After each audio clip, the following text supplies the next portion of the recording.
Well, anyone can enter any profession. Everything is possible. When I got interested in psychology, I was 46. I don't look at problems that people are having as an illness, as a disease. It took him about a year to come to the decision. I feel uncomfortable in my stomach. The answer comes through dreams, through body symptoms.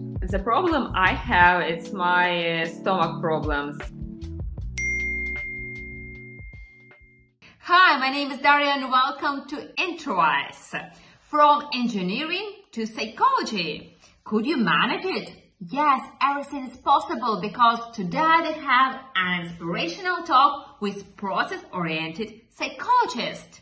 He made his career at the age of 46 just in 2 years.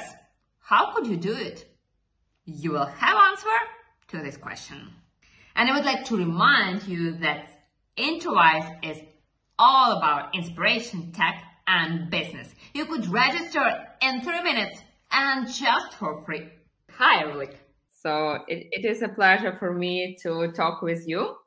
And first of all, I would like to start from the point you started to be a psychologist, and that's why I would like to ask you. You originally came to psychology through yoga, and what is the reason you decided to become a psychologist?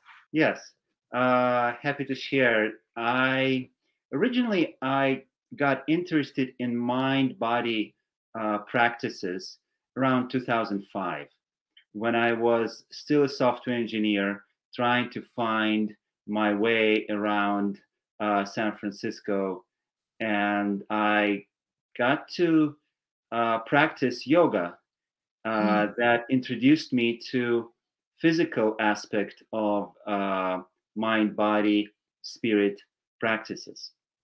And then sooner I realized that yoga is not just physical exercise, it's not just physical practice, but in fact, it has a lot to do with breathing, meditation, and so on.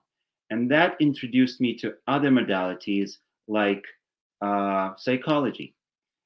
At some point in my life, I decided to get help from a psychologist. And I am originally from Kiev, Ukraine, and I thought that it would be beneficial for me to get help from someone who knew my culture, who knew my language. And I reached out to a psychologist, and he happened to be a process-oriented psychologist.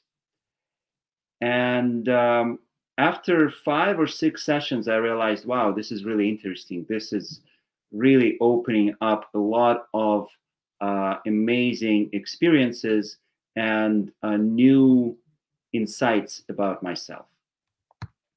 So I asked him, what should I do? If I wanted to study psychology, what should I study? At that time, I lived in Portland, Oregon. And he said, wait a minute, you live in Portland, right? There is a process-oriented institute in Portland. Write about the modality that he learned and he got educated in. So synchronicities, right? Like how would that happen? That modality that he was trained was right next to where I lived. So as I could see there that, for example, a person who just doesn't know anything about psychology and from another sphere like engineering, so we just couldn't, compare engineering, psychology, and so on. So everyone could enter this profession, as I could understand, yeah? Well, anyone can enter any profession. Everything is possible, I think. It all comes with your intention, right? Like if you really want to learn something, if you really set your intention on becoming that professional, you could do that. When I got interested in psychology, I was 46. You know, it's not the time when people go to colleges. It's not the time when they go back to universities. I decided to do that. There is no limit. Anyone can enter that field. Anyone can do that if they have a clear intention. And you received a master's degree in process-oriented psychology, as you said. And could you explain how process-oriented psychology works in practice? Because I read a lot of information, but that's not a practice. Right. So I want to say that I cannot really call myself a psychotherapist, right? I do not practice psychotherapy. I practice process-oriented psychology or process work. I call myself process worker. And the difference here is that I do not diagnose or treat any mental illnesses. In fact, I don't look at problems that people are having as an illness, as a disease. I look at this as something that points my client in the direction that is not well understood by them, right? So this is something that is trying to emerge, trying to happen. And so these problems can result in some physical pain, some body issues, right? The term psychosomatic issues have become modern and popular lately. And this is exactly what's happening, right? When a problem is happening to us, it directs us to something that we ignore, something that we do not pay attention to. So you teach your clients to use the information, unfold information that we just in normal life don't see, yeah? Exactly. That's exactly right. So with my client together, we become more aware of what's happening. The practice that I do is really the practice of awareness, right? So together we uncover those processes that the client usually doesn't pay attention to. But do you use any just questionnaire for that, or you use more like approach of feelings? Yes. So process work therapy could be talk therapy, typical, when I ask questions and my clients respond. But it's also interesting to use other ways of awareness. When we talk about movements, I actually don't talk about it. We move, we draw, we create certain experiences that help us to uncover these hidden processes. Yeah, but how long it could take? For example, if the person is in a deadlock and he come to you and you ask him questions, you talk with him. So how many sessions a person normally needs to just have this answer for his question? Because as I know, I went to therapies, for example, and it could take a lot of time to find the answer. We just think that it's easy question, but at the end, it could be really very, very long way. It's very. It depends on an individual, right? For some people, it takes as little as one session. One session is enough. But for some people, it takes 3-5 sessions. It really depends on what they're looking for. Some people are looking for a life-term therapist, someone who they could trust, they could come back to, And some people come for a real problem that they want to solve. I've had a client who wanted to decide something important in his life. It took him about a year to come to the decision. The decision was about his marriage, right? What should he do? It's a difficult decision. It's not taken lightly. But together we were able to uncover certain things that were missing in his marriage. And now he is on the path to become, to really try to make it work with his partner.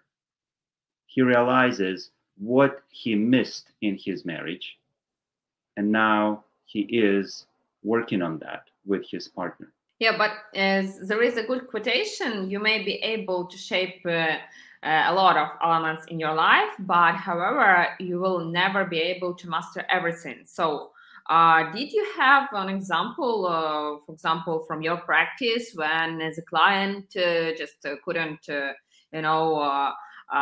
find his way? Because as I understand, you assist the client, but there are some things that couldn't be resolved. Absolutely. Yes. Some people cannot, are still in deadlock. They're still struggling to find a solution. And the solutions usually come in very mysterious way. It's not a straightforward answer. It's not a logical answer, usually. The answer comes through dreams, through body symptoms. And it is really amazing how people find their answers.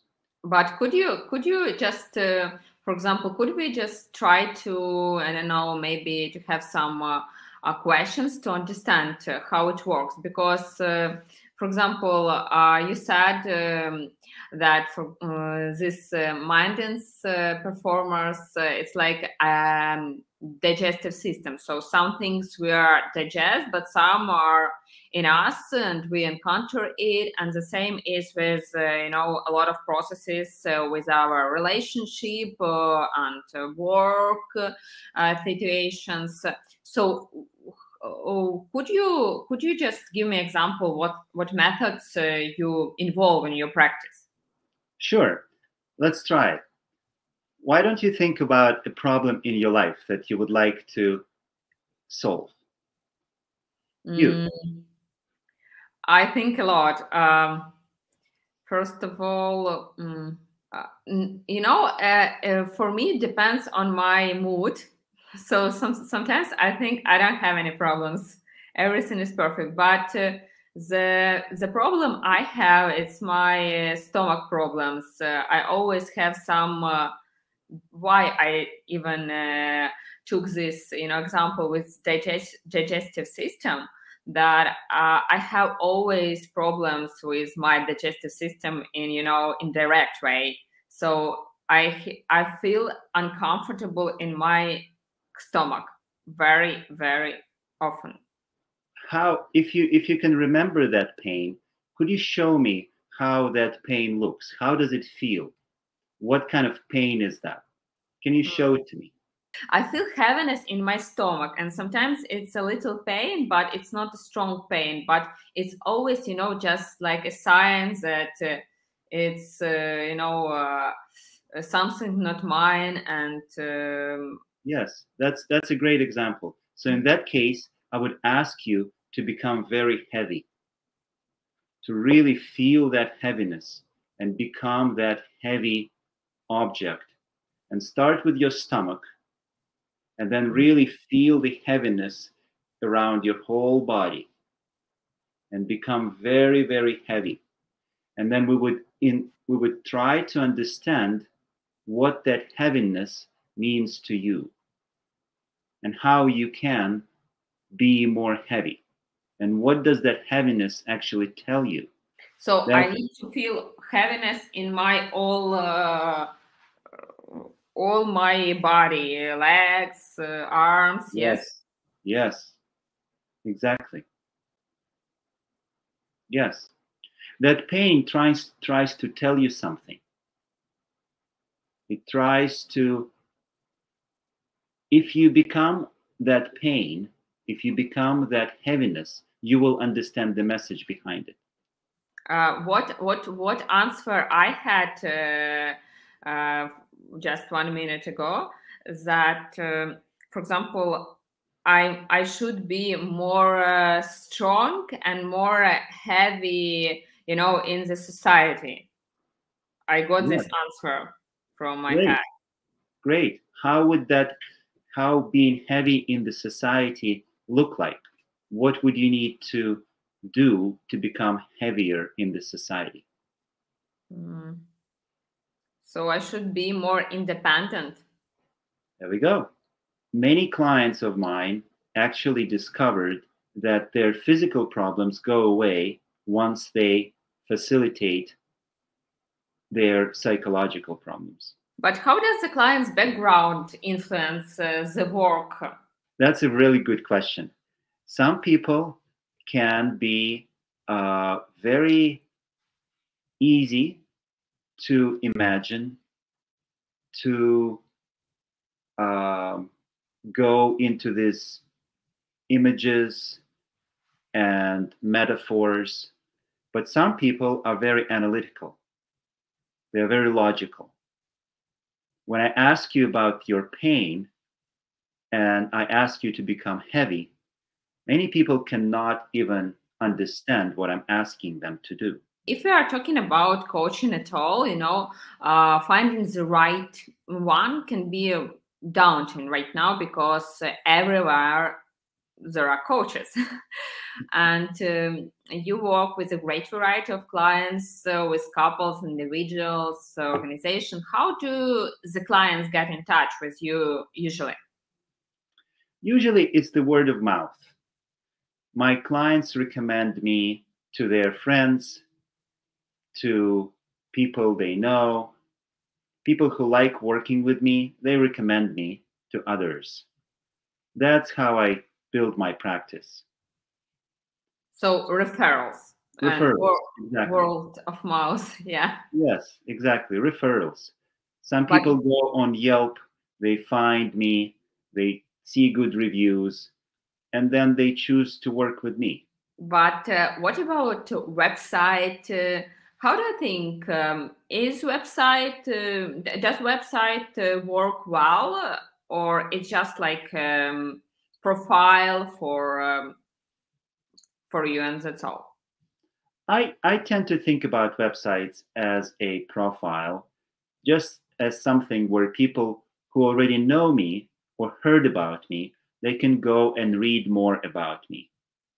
I don't think that people go on Google, search for psychotherapist or process worker, and then they choose from the results, right? That's not how it works. You want to trust the person you're going to. And if you want to trust the person, you do your research. You ask people who already have been through certain experiences, right? And when you do your research, then you go to the website and then you read about that person. So my advice to people who start in this practice would be, don't spend too much time on your website.